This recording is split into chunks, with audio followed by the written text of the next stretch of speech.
Mi hermana apareció en mi puerta con maletas en mano y una sonrisa falsa.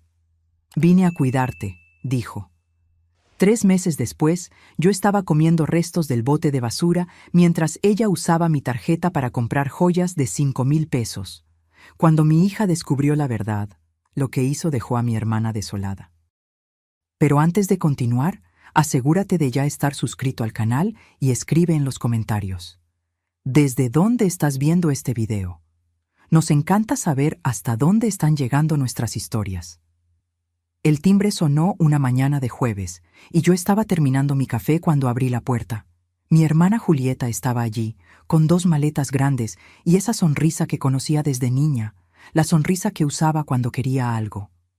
«Hola, Silvia», me dijo, abrazándome antes de que pudiera reaccionar. «Decidí que me voy a quedar un tiempo aquí. No deberías vivir sola después de lo que pasó con Armando. Mi esposo había fallecido 6 meses antes. Cáncer. 52 años juntos, transformados en una cama de hospital y despedidas susurradas. La casa todavía olía a él, todavía tenía sus cosas esparcidas porque yo no podía deshacerme de nada. Julieta, no necesito compañía, intenté decir, pero ella ya estaba entrando con las maletas, ignorando por completo mis palabras. Claro que la necesitas. Tienes 74 años. No puedes quedarte aquí sola. Además, dejé el departamento donde estaba viviendo. Estaba muy caro. Fue así como mi hermana se instaló en mi casa. Al principio, incluso parecía bueno tener compañía. Cocinaba, limpiaba, me hacía compañía durante las noches que parecían interminables. Hablábamos sobre la infancia, sobre nuestros padres, sobre los tiempos en que éramos jóvenes y el mundo parecía más simple. Pero 2 semanas después de su llegada, comenzó a hacer preguntas sobre mis finanzas. «Silvia, ¿cómo administras tu dinero? ¿Quién paga las cuentas? ¿Entiendes de inversiones?» Yo había sido profesora de matemáticas por 40 años. Me había jubilado como directora de escuela. Administraba las finanzas de mi casa desde siempre, porque Armando nunca fue bueno para los números.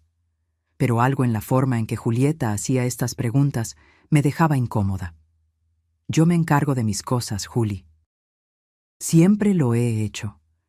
Pero es mucha responsabilidad para ti sola. Deja que te ayude. Puedo organizar tus cuentas, ver si estás pagando de más en algo, esas cosas». Debí haber dicho que no. Debí haber confiado en mi instinto que gritaba que no lo hiciera. Pero Julieta era mi hermana menor, a quien siempre protegí, a quien siempre ayudé cuando lo necesitaba. ¿Cómo podría desconfiar de ella? Entonces, le di acceso a mis estados de cuenta bancarios. Le mostré dónde guardaba mis documentos. Le expliqué sobre mi pensión de 12,000 pesos al mes y la pensión de Armando de 8,000. Le expliqué sobre los ahorros que habíamos guardado toda la vida. «No inventes, Silvia», dijo ella, con los ojos brillando de una forma que no pude interpretar en ese momento. «Tienes una buena situación económica. Me encargaré de que todo esté organizado». La primera cosa que cambió fue el acceso al banco. Julieta dijo que sería más fácil si ella tenía un poder notarial para hacer transferencias y pagar cuentas. Que yo no necesitaba preocuparme por eso, que ella se encargaría de todo. Firmé los papeles sin leerlos bien. Era mi hermana. Confiaba en ella. La segunda cosa que cambió fue la comida. Julieta comenzó a hacer compras más pequeñas en el mercado. «Necesitamos ahorrar, Silvia. El dinero no es infinito». Pero yo recibía 20,000 pesos al mes. ¿Cómo que no era infinito? Las comidas se volvieron más sencillas. Arroz, frijoles, huevos, a veces un poco de pollo. Las frutas que yo siempre compraba desaparecieron. El queso que me gustaba, el pan integral, el jugo natural, todo sustituido por versiones más baratas o simplemente eliminado. No necesitas tantas cosas, Silvia. A nuestra edad es mejor comer menos de todas formas. Comencé a adelgazar. La ropa me quedaba holgada. Cuando me veía en el espejo, veía a una mujer más delgada, más cansada. Pero Julieta decía que era normal después de la pérdida de Armando, que el luto hacía eso con las personas. 3 meses después de que llegó, comencé a notar otros cambios. Julieta salía muchas veces, siempre arreglada, con ropa nueva que no recordaba que tuviera. Regresaba con bolsas de tiendas caras, diciendo que había encontrado promociones increíbles. Un día llegó con unos aretes de oro, grandes, brillantes, caros. ¿Te gustan? Eran irresistibles. Deben haber costado una fortuna. Ay, pero conseguí un gran descuento. ¿Sabes lo buena que soy para regatear? Esa noche, cuando Julieta dormía, fui a la oficina e intenté acceder a mi cuenta bancaria en línea. La contraseña había sido cambiada. Intenté recuperarla, pero el correo electrónico de recuperación también había sido alterado por uno que no reconocía. Mi corazón comenzó a latir más rápido. Intenté calmarme. Debía ser un error. Julieta debió haberlo cambiado por equivocación, intentando organizar las cosas. Hablaría con ella por la mañana. Pero cuando le pregunté a la mañana siguiente, se enojó. Silvia, me diste el poder precisamente para que yo me encargara de esas cosas. No tienes que estar revisando todo. Todo está bajo control. Pero yo solo quería ver... ¿No confías en mí? Después de todo lo que estoy haciendo por ti, cuidándote a ti, a la casa, a todo. La culpa me golpeó como un puñetazo. Tenía razón. Estaba cuidando de mí, de la casa, y yo estaba dudando de ella como si fuera una extraña. Disculpa, Juli, claro que confío en ti. Ella sonrió, pero la sonrisa no llegó a sus ojos. Qué bueno, ahora vamos a desayunar. Hice unos huevos revueltos. Los meses pasaron y yo seguía adelgazando. Empecé a sentir mareos, mis manos temblaban. Sentía frío todo el tiempo, incluso en el calor del verano. Julieta decía que era la edad, que debía descansar más. Dejé de salir de casa. No tenía energía. No tenía ganas. Las amigas llamaban, invitaban a comidas, al grupo de tejido que yo frecuentaba hacía años. Siempre me negaba. Julieta contestaba el teléfono y decía que yo no me estaba sintiendo bien, que tal vez otro día. Las llamadas se fueron volviendo más raras. Las amigas se alejaron. Me convertí en una sombra en mi propia casa. Fue cuando empecé a buscar comida a escondidas. Sé que parece locura, pero el hambre era constante, royendo mi estómago como un animal. Julieta controlaba todo lo que entraba en la cocina, servía porciones pequeñas y guardaba el resto con llave. Una noche, cuando ella salió para otra de sus promociones, fui al bote de basura de afuera.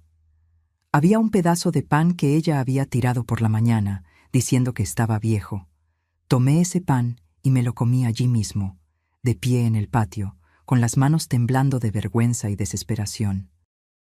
Yo era una mujer de 74 años, con una pensión de 20,000 pesos al mes, comiendo basura en mi propio patio. Lloré esa noche. Lloré hasta no tener más lágrimas, pero no sabía qué hacer. Julieta controlaba todo el dinero. Controlaba el teléfono fijo, diciendo que estaba ahorrando con llamadas innecesarias.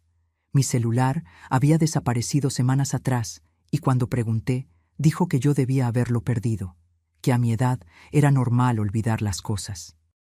Comencé a sentirme confundida de verdad. ¿Será que me estaba volviendo senil? ¿Será que estaba imaginando cosas? Julieta siempre tenía una explicación para todo.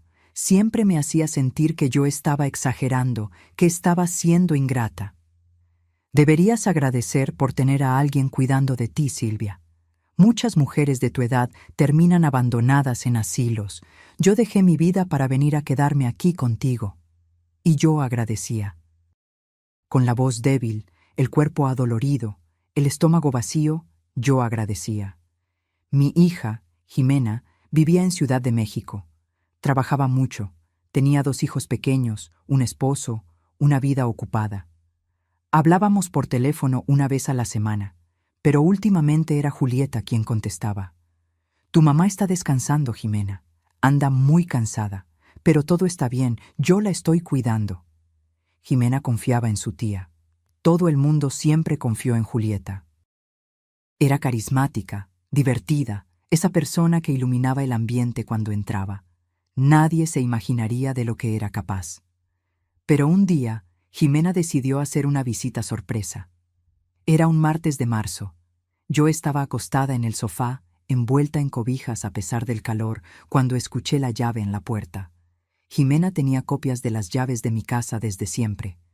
Entró y se detuvo en medio de la sala.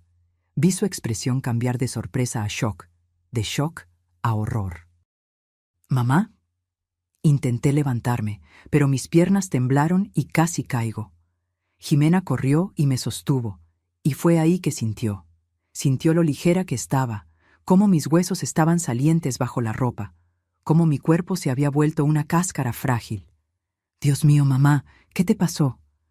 Estoy bien, hija, solo un poco cansada. Pero Jimena no estaba escuchando. Ya estaba caminando por la casa, abriendo armarios, revisando el refrigerador. Escuché su respiración entrecortada cuando abrió la nevera y encontró solo media docena de huevos y una zanahoria marchita. ¿Dónde está la comida? ¿Dónde está la tía Julieta? Ella salió. Fue a hacer compras. Jimena tomó su celular e intentó llamarme, pero el número ya no existía. Intentó llamar a Julieta, pero no contestaba. Entonces se sentó a mi lado, y por primera vez en meses, alguien realmente me miró. Mamá, cuéntame qué está pasando. Y no me digas que todo está bien, porque puedo ver que no lo está. Y entonces me derrumbé. Le conté todo. El poder notarial, el dinero al que ya no podía acceder, la comida que disminuía cada vez más, el celular que desapareció, las amigas que dejaron de llamar. Le conté sobre buscar comida en el bote de basura. Jimena se puso pálida. Sus manos temblaban cuando tomó el celular de nuevo. Mamá, te voy a llevar al hospital. Ahora. Pero Julieta, olvídate de Julieta. Vas al hospital. Fue ahí que Julieta llegó. Escuchamos la puerta abrirse y ella entró cargando bolsas de una joyería cara. Cuando vio a Jimena, su rostro cambió. La sonrisa desapareció por una fracción de segundo antes de volver. Pero Jimena lo había visto. «Jimena, qué sorpresa. No sabía que venías». «Claramente», dijo Jimena, y había un tono helado en su voz que yo nunca había escuchado antes. «Acabo de encontrar a mi mamá pesando unos 40 kilos, con el refrigerador vacío». «¿Me quieres explicar?» Julieta puso las bolsas en el suelo delicadamente. «Tu mamá ha comido mal últimamente. Yo intento, pero no tiene apetito. Es por la edad». «¿Y tú? Parece que estás comiendo muy bien. ¿Esa ropa es nueva? ¿Esos aretes?» Julieta tocó los aretes inconscientemente. Eran diferentes a los que yo había visto semanas atrás. Más grandes, más caros. «Yo merezco tener algunas cosas bonitas también, Jimena. Estoy aquí cuidando a tu mamá, sacrificando mi vida. Usando su dinero». El silencio que siguió fue pesado. Julieta me miró, luego a Jimena calculando. Casi podía ver su mente trabajando, buscando la mejor salida. El dinero que ella me dio permiso de usar. Tengo poder notarial, todo legal. Jimena dio un paso hacia Julieta. El poder notarial no es carta blanca para robar. Voy a llevarme a mi mamá de aquí ahora, y me vas a entregar todos sus documentos financieros. No puedes simplemente llevártela. Ya verás. Jimena me ayudó a levantarme del sofá con una delicadeza que me hizo recordar cuando ella era pequeña y yo la acunaba para dormir. Pero ahora las cosas se habían invertido. Era ella cuidando de mí, guiándome hasta la puerta como si yo fuera de cristal. Julieta bloqueó nuestro paso. «Silvia, dile que quieres quedarte. Dile que yo estoy cuidando de ti». Miré a mi hermana, a la mujer que yo había protegido toda la vida, que había ayudado innumerables veces, que yo amaba, y vi a una extraña. Vi avaricia en sus ojos, desesperación por estar perdiendo el control. «Quítate del camino, Juli». Mi voz salió más firme de lo que esperaba. Julieta retrocedió, sorprendida, y Jimena me guió hacia afuera. El coche de Jimena estaba estacionado en la calle. Me puso en el asiento del pasajero con cuidado, me abrochó el cinturón, y solo entonces me di cuenta de que estaba temblando. No de frío, sino de algo parecido a alivio, o miedo, o ambos. ¿A dónde vamos?, pregunté. Hospital, ahora. Jimena, no es necesario. Mamá, me interrumpió, con la voz quebrándose. Pareces un esqueleto. Vamos al hospital. El trayecto fue silencioso. Miré por la ventana viendo la ciudad pasar, preguntándome cuándo había sido la última vez que había salido de casa. ¿2 meses? ¿3? Los días se habían transformado en una niebla indistinta de hambre y confusión. En el hospital, la enfermera que me atendió en el triaje disimuló mal su shock. Jimena explicó la situación en voz baja, pero yo escuché cada palabra. Sospecha de abuso financiero, desnutrición, pérdida de peso severa. Me pesaron. 42 kilos. Yo solía pesar 68. 26 kilos perdidos en 6 meses. El médico que me examinó era joven, serio, con ojos que se volvieron progresivamente más preocupados conforme el examen avanzaba. Pidió análisis de sangre, una batería completa de pruebas. Señora Silvia, dijo gentilmente, ¿cuándo fue la última vez que hizo una comida completa?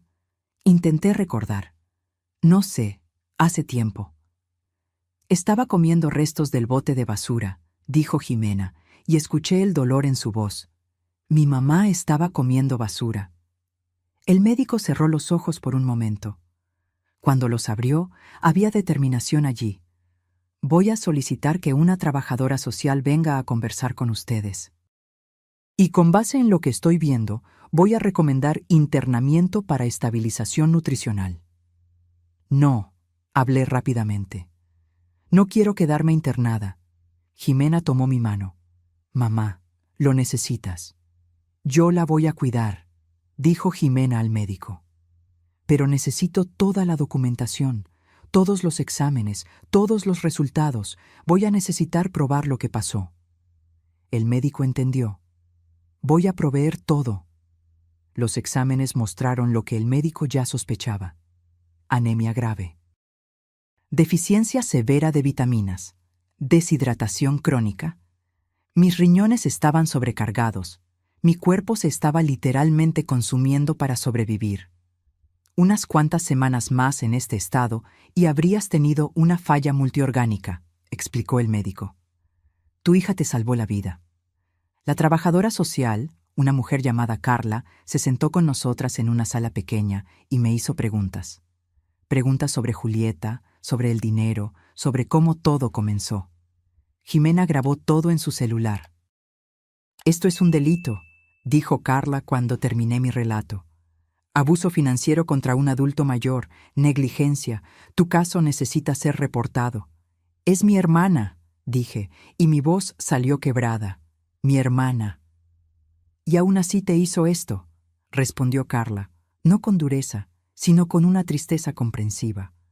Lamentablemente, la mayoría de los casos de abuso contra adultos mayores provienen de familiares. Son las personas en quienes más confiamos. Jimena estaba tomando notas en el celular, fotografiando documentos, organizando todo con una precisión que me impresionó. Mi hija siempre fue organizada, pero esto era diferente. Esto era determinación pura. Mamá, dijo cuando salimos del hospital horas después, con una bolsa llena de recetas y suplementos, te vas a quedar en mi casa por ahora, y vamos a resolver esto, todo esto. Pero tus hijos, tu trabajo, tú eres lo más importante, siempre lo has sido. En la casa de Jimena en Ciudad de México, me instalé en el cuarto de visitas. Era acogedor, con una cama suave y cortinas claras que dejaban entrar el sol. Mis nietos, Diego y Sofía, me recibieron con abrazos cuidadosos, sus ojitos muy abiertos al ver lo diferente que estaba la abuela. La abuela está un poco enferma, les explicó Jimena, pero se va a poner bien. Vamos a cuidarla, ¿de acuerdo? Ellos asintieron solemnemente, y esa noche Sofía me trajo su osito de peluche favorito. Para que no te sientas sola, abuela. Lloré sosteniendo ese osito desgastado, sintiendo el peso de meses de soledad y miedo finalmente comenzando a disiparse. Jimena cocinó una cena ligera, sopa de verduras, pan, un trozo de pollo. Mi estómago se había encogido tanto que no pude comer mucho, pero cada cucharada parecía una bendición. «Despacio, mamá», dijo Jimena, observándome. «Tu cuerpo necesita adaptarse de nuevo». Después de la cena, abrió su laptop. «Mamá, necesito mostrarte algo. Va a ser difícil, pero necesitas ver». Ella había conseguido acceso a mis estados de cuenta bancarios a través del banco. Lo que vi me dejó en shock. En los últimos 6 meses, Julieta había retirado 140,000 pesos de mi cuenta. Compras en joyerías, restaurantes caros, tiendas de ropa de marca, viajes. Un viaje a Cancún que costó 15,000 pesos. Un collar de diamantes de 8,000. Cenas que costaban 500, 600 pesos cada una. Mientras yo comía basura, mi hermana estaba viviendo como una reina. Con mi dinero. «Hay más», dijo Jimena, y su voz estaba tensa. Transfirió 50,000 pesos a una cuenta que no reconozco. Estoy tratando de rastrearla. 50,000 pesos, la mitad de un año de mis ahorros, el dinero que Armando y yo guardamos trabajando durante 40 años. «Voy a contratar a un abogado», dijo Jimena. «Mañana mismo. Esto no se va a quedar así». Esa noche, acostada en la cómoda cama del cuarto de visitas, miré al techo e intenté procesar todo. Mi hermana me había robado. Me había dejado pasar hambre mientras gastaba mi dinero en lujos. Me había manipulado, me había hecho sentir confundida, me había aislado. ¿Cómo alguien le hace eso a su propia familia? A la mañana siguiente, Jimena ya estaba al teléfono cuando me desperté. Había agendado citas con 3 abogados diferentes para esa misma tarde. «Voy a elegir al mejor», me explicó. «Alguien que realmente entienda de estos casos». El abogado que elegimos se llamaba Ricardo Torres. Estaba especializado en derecho del adulto mayor, un hombre de unos 50 años con una postura seria pero gentil. Su oficina tenía un librero lleno de libros sobre derecho civil y penal. «Señora Silvia», dijo después de escuchar toda la historia, «su caso es grave, pero tenemos evidencia sólida. El poder notarial que le dio a su hermana no le daba derecho de usar su dinero para beneficio propio. Eso es apropiación indebida y abuso financiero contra adulto mayor». «¿Qué podemos hacer?», preguntó Jimena. «Primero, vamos a revocar de inmediato el poder notarial. Segundo, voy a interponer una demanda civil para recuperar el dinero. Tercero, podemos, y yo recomiendo fuertemente, presentar una denuncia penal». El abuso financiero contra adultos mayores es un delito con pena de 1 a 4 años de prisión. Prisión. Mi hermana en prisión. La palabra me dio náuseas. «¿Es necesario que lo haga?», pregunté. «¿La denuncia penal?». Ricardo me miró con comprensión. «No es necesario, pero le voy a explicar por qué debería. Personas como su hermana raramente se detienen. Si no hay consecuencias reales, lo va a hacer con otra persona. Tal vez ya lo haya hecho antes». Pensé en las amigas de Julieta. En las personas que ella conocía. ¿Será que yo era la primera? De repente, me acordé de una tía lejana que le había dejado dinero a Julieta años atrás, dinero que ella gastó en pocos meses. En ese momento, pensamos que era solo irresponsable. Pero ¿y si...? «Voy a hacer la denuncia», decidí. «Todo lo que sea necesario». Jimena apretó mi mano apoyándome. Ricardo trabajó rápido. En 2 días, el poder notarial estaba revocado. Yo tenía una nueva tarjeta bancaria, una nueva contraseña, acceso total a mis cuentas de nuevo. Ver esos números en la pantalla, saber que yo podía controlar mi propio dinero, fue liberador de una forma que no esperaba. También contrató a una contadora forense, una mujer llamada Adriana, que examinó cada transacción que Julieta había hecho. Cada compra fue documentada, fotografiada, organizada en una hoja de cálculo detallada.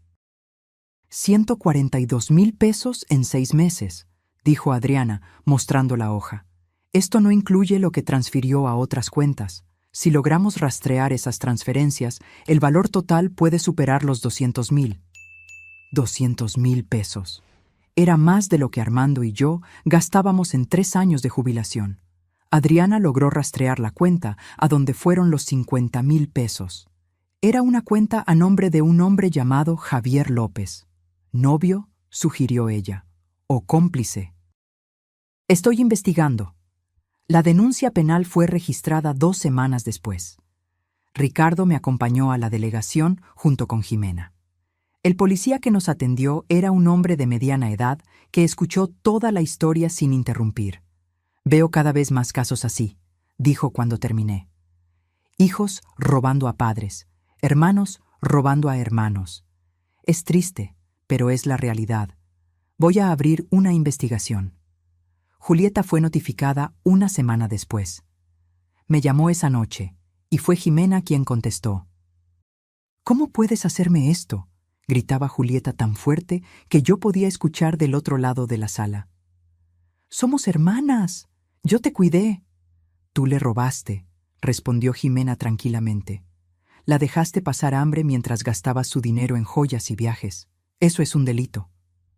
Yo voy a probar que ella estaba confundida, que tú la manipulaste. Puedes intentarlo.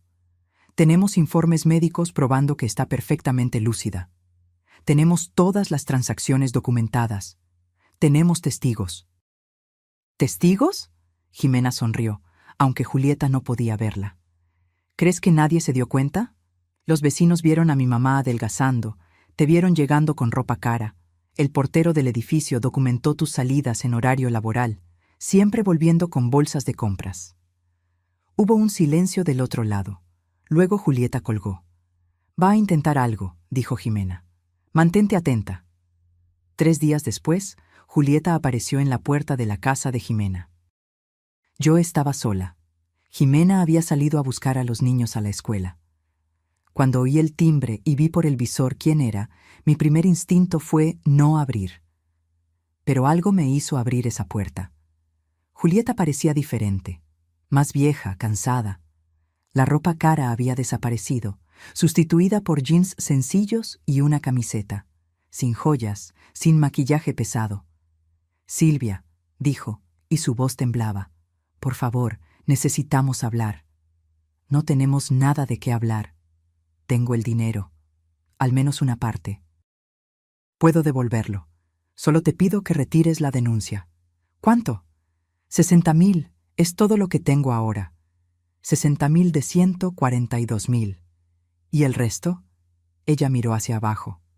Lo gasté, pero puedo pagar poco a poco. Voy a conseguir un trabajo, voy a pagar todo. Solo no me denuncies, por favor. Miré a mi hermana y vi a una mujer desesperada, pero también vi a la mujer que me había dejado comer basura, que me había aislado de todos, que me había planeado sistemáticamente robarme mientras fingía cuidarme. No, Silvia. Me dejaste con hambre, Julieta. Me hiciste sentir que me estaba volviendo loca. Me robaste mientras yo confiaba en ti. ¿Y ahora quieres que olvide todo porque trajiste menos de la mitad de lo que robaste? Soy tu hermana. Exactamente, respondí, y mi voz salió más firme de lo que esperaba. Eres mi hermana, y aún así me hiciste esto.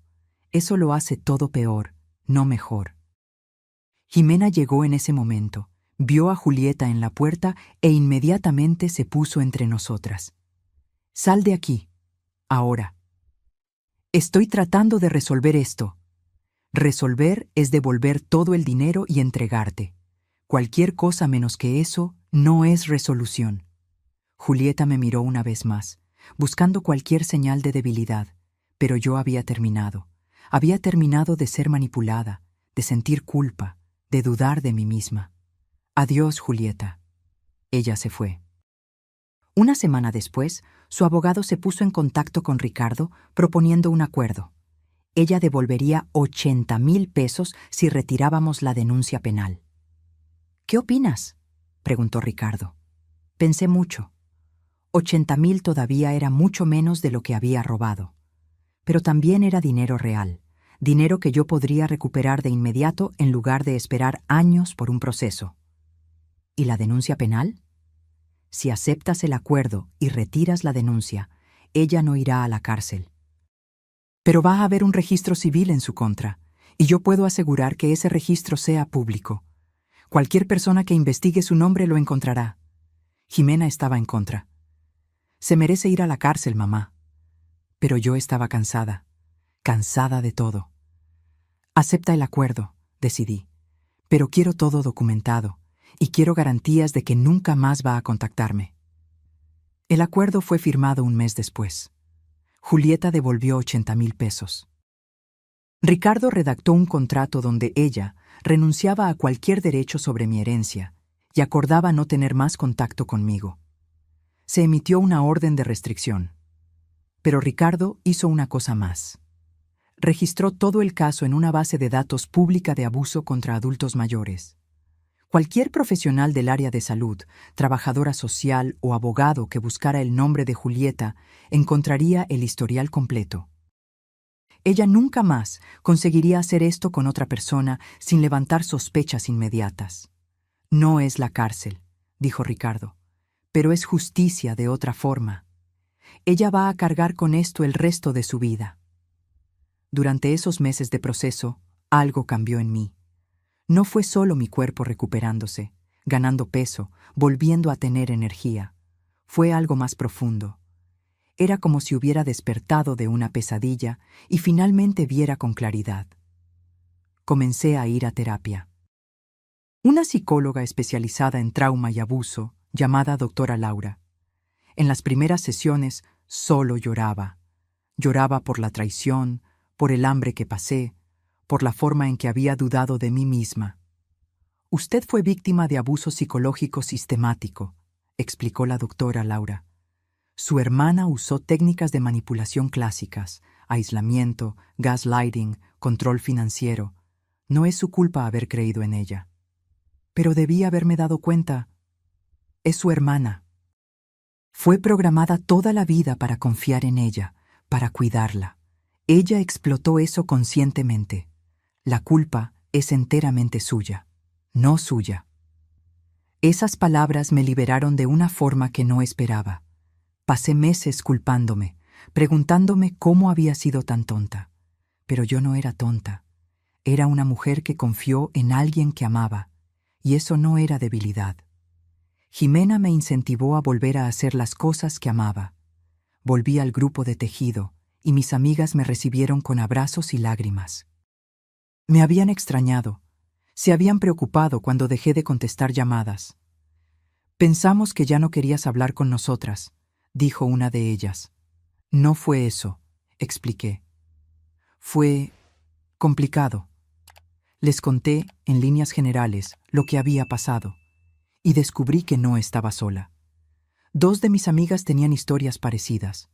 Una había sido robada por su hijo, otra por su cuñada. El abuso contra adultos mayores era más común de lo que yo imaginaba. Necesitamos hablar de esto, dijo una de ellas. Necesitamos avisar a otras personas. Fue así como comenzó. Un grupo pequeño de mujeres adultas mayores reuniéndose para hablar sobre nuestras experiencias, sobre señales de alerta, sobre cómo protegernos.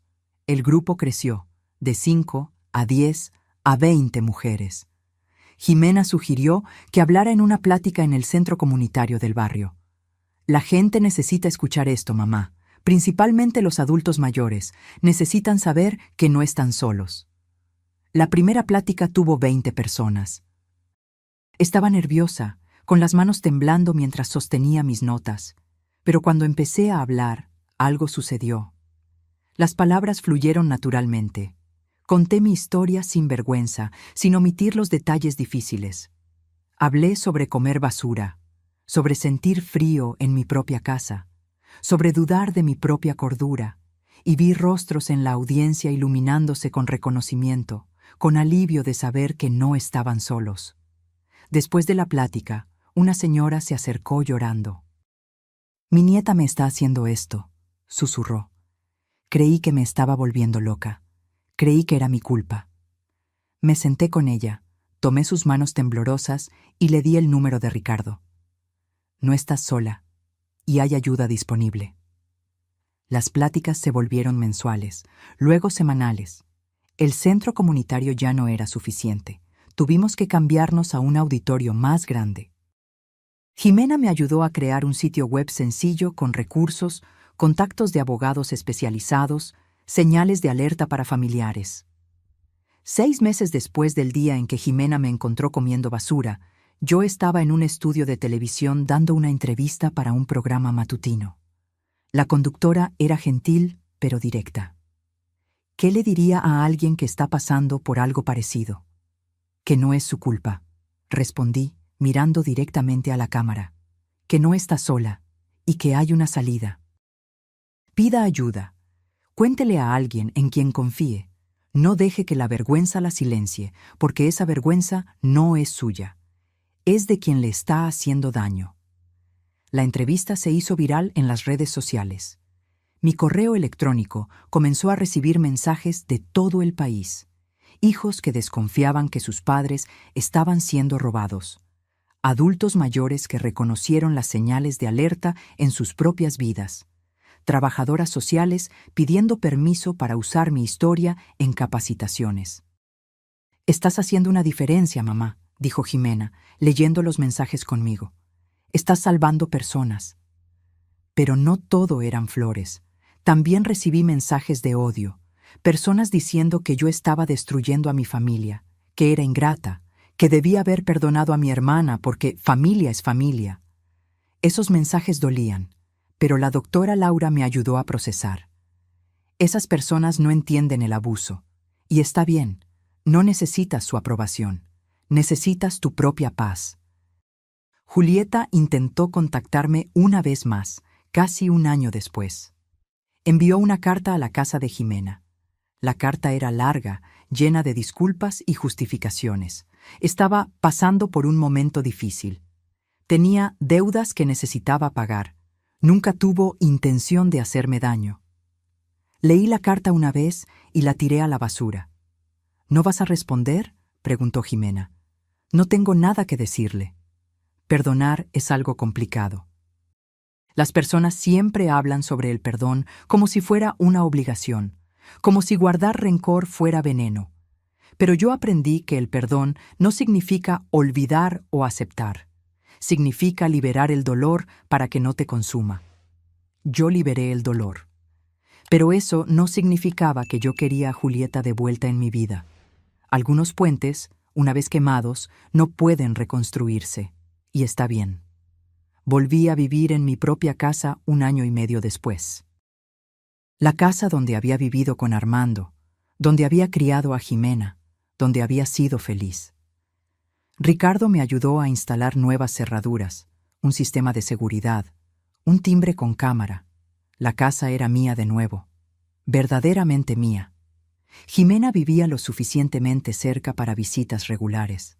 Almorzábamos juntas todos los domingos y mis nietos pasaban las tardes conmigo, llenando la casa de vida y ruido de nuevo. Yo había engordado de vuelta a mis 68 kilos. Mi cabello, que se había vuelto ralo y sin vida, estaba más fuerte. Mis análisis de sangre volvieron a la normalidad. Físicamente me había recuperado completamente.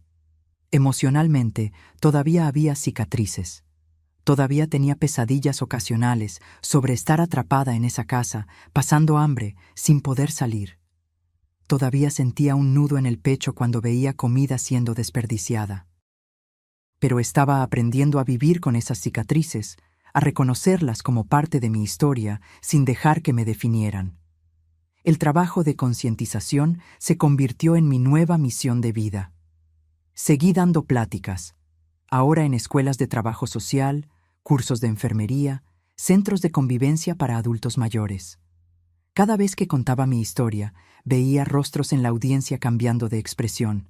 Reconocimiento, horror, determinación. ¿Cuántas personas crees que has ayudado?, me preguntó una estudiante de enfermería después de una plática. No lo sé, respondí honestamente. Pero si es una persona, ya valió la pena. En realidad, eran mucho más que una. Recibía mensajes semanales de personas que habían buscado ayuda después de escucharme. Un hijo que confrontó al hermano que estaba robando a la madre.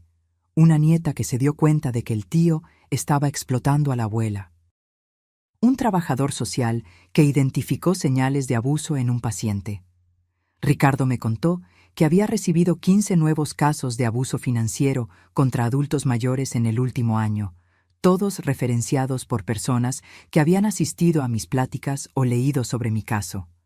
«Estás creando una ola», dijo. «Estás haciendo que la gente preste atención». 2 años después de que todo comenzó, fui invitada a hablar en el Congreso de la Unión sobre legislación de protección a adultos mayores.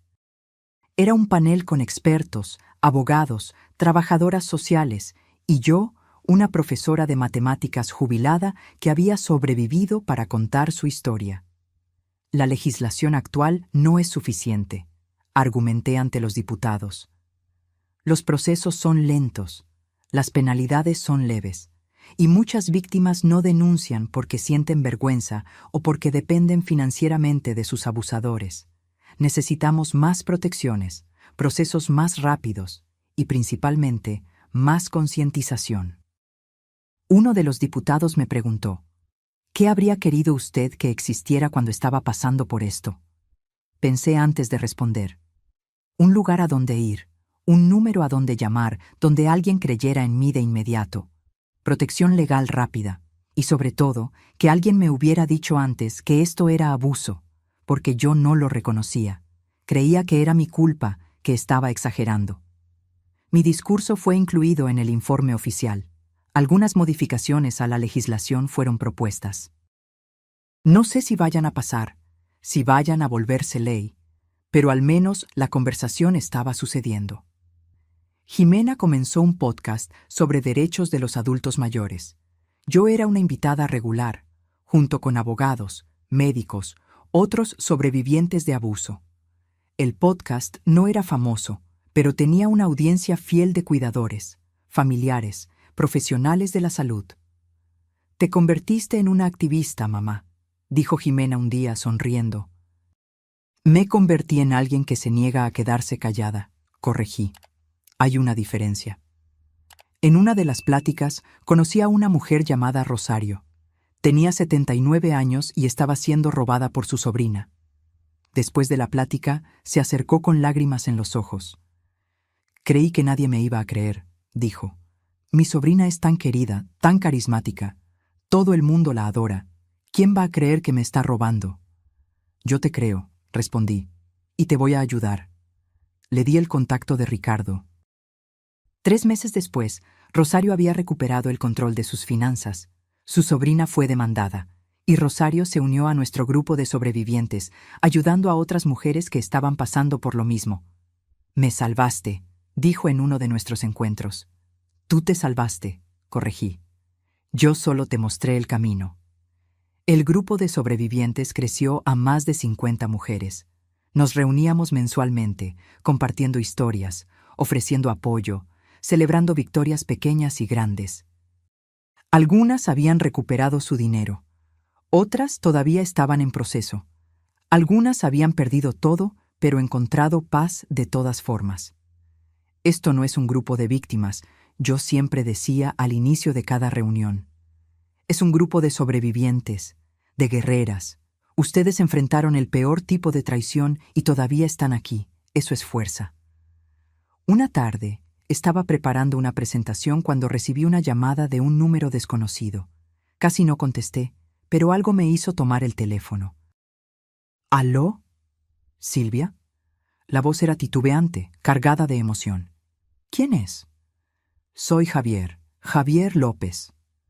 Me tomó un momento procesar. Javier López, el hombre a quien Julieta había transferido 50,000 pesos. «¿Qué quieres?» «Yo necesito disculparme y devolverte el dinero».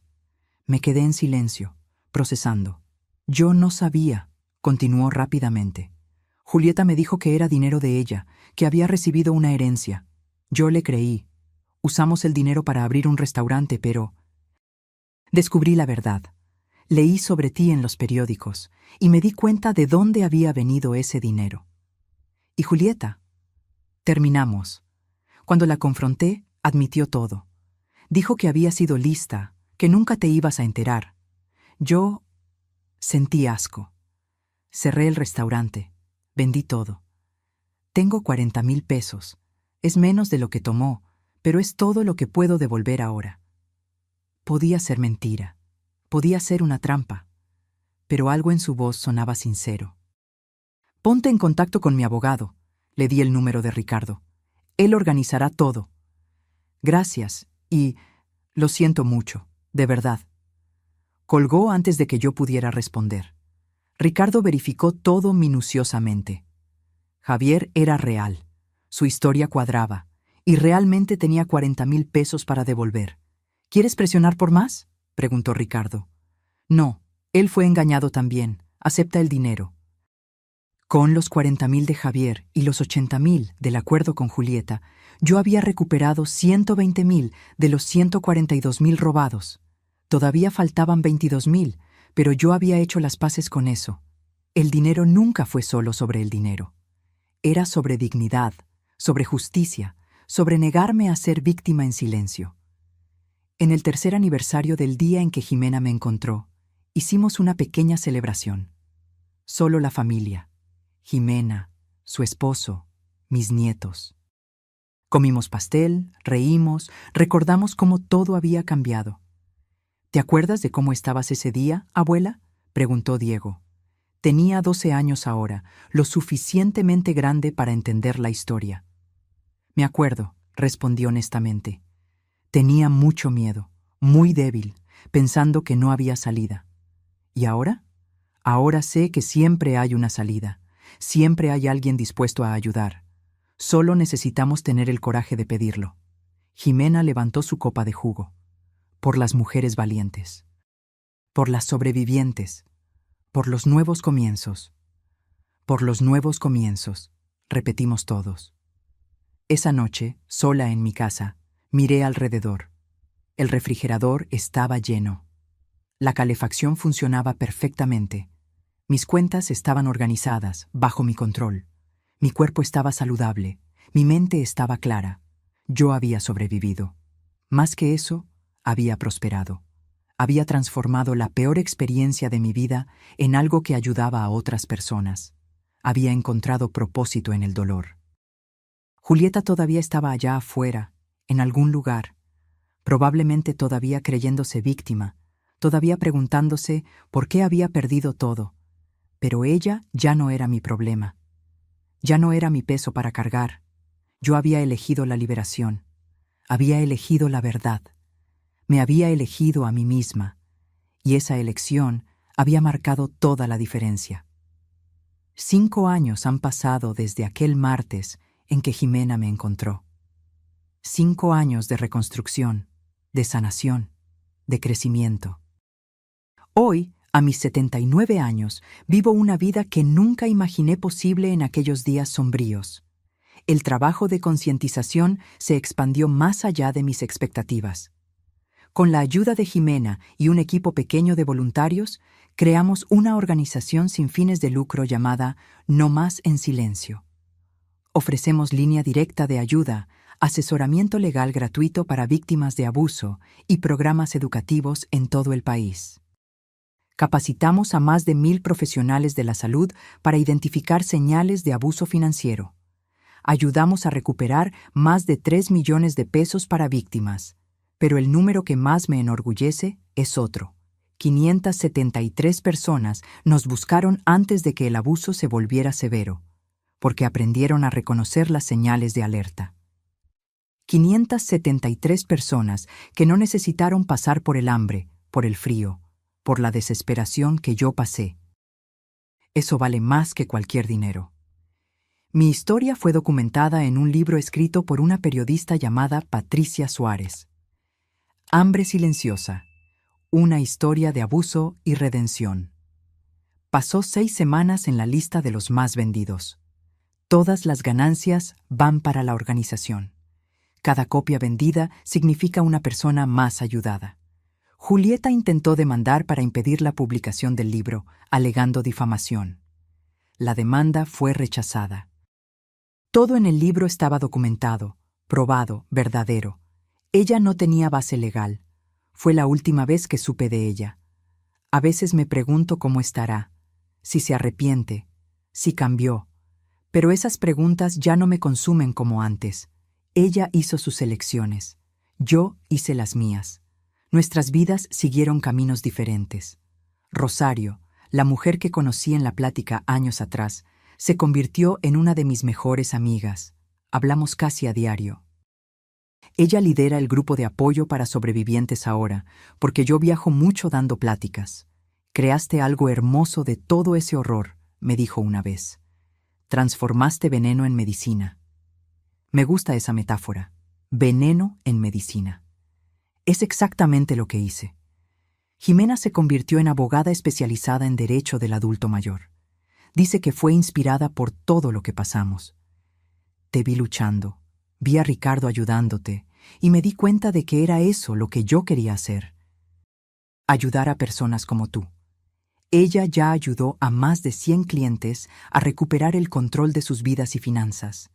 Trabaja de cerca con la organización, ofreciendo asesoramiento legal pro bono para casos que no pueden pagar. Mis nietos, Diego y Sofía, ahora adolescentes, son voluntarios en la organización. Ayudan con redes sociales, con la organización de eventos, con el alcance al público más joven. Es importante que los jóvenes entiendan esto también, abuela, me explicó Sofía. Para que puedan proteger a sus abuelos, para que puedan reconocer señales. Tiene razón, el abuso contra adultos mayores es un problema de toda la familia, de toda la sociedad. La semana pasada fui invitada a hablar en la ONU sobre derechos de los adultos mayores a nivel global. Era una sala llena de delegados de 50 países diferentes. Y yo, una profesora de matemáticas de una pequeña ciudad en Jalisco, contando mi historia para el mundo. El abuso contra adultos mayores no conoce fronteras, dije. Sucede en países ricos y pobres, en familias de todas las clases sociales, en todas las culturas. Pero la vergüenza, el silencio, la sensación de estar solo, eso también es universal. Necesitamos romper ese silencio globalmente. La presentación fue traducida a 6 idiomas. Recibí mensajes de adultos mayores de la India, Japón, Sudáfrica, Estados Unidos, todos con historias parecidas. Todos agradeciendo por hablar, por darle voz a lo que ellos estaban sintiendo. El alcance de todo esto todavía me impresiona. Una historia que comenzó con una mujer comiendo basura ahora está inspirando cambios legislativos en 3 países. Grupos de apoyo, basados en nuestro modelo, están surgiendo en 12 estados mexicanos y 4 países. Te convertiste en un símbolo, mamá, dijo Jimena. Un símbolo de resistencia, de reconstrucción. Me convertí en solo alguien que se negó a morir en silencio, corregí. Y eso debería ser lo mínimo, no lo excepcional. Pero sé que es excepcional. Sé que muchos adultos mayores nunca hablan, nunca piden ayuda, nunca escapan. Algunos no sobreviven. Esa conciencia me motiva a continuar, a alcanzar a más personas, a gritar más fuerte. Hoy me miro en el espejo y veo a una mujer que reconozco. Una mujer fuerte, saludable, con propósito. Veo las arrugas ganadas a lo largo de 79 años de vida. Veo cabellos blancos que no escondo. Veo ojos que vieron lo peor de la humanidad, pero eligieron seguir buscando lo mejor. Veo a una sobreviviente, una guerrera, una voz. La mayor venganza contra Julieta no fue el dinero recuperado, no fue la demanda, no fue verla perder todo. La mayor venganza fue sobrevivir, fue prosperar, fue transformar mi dolor en poder para ayudar a otros.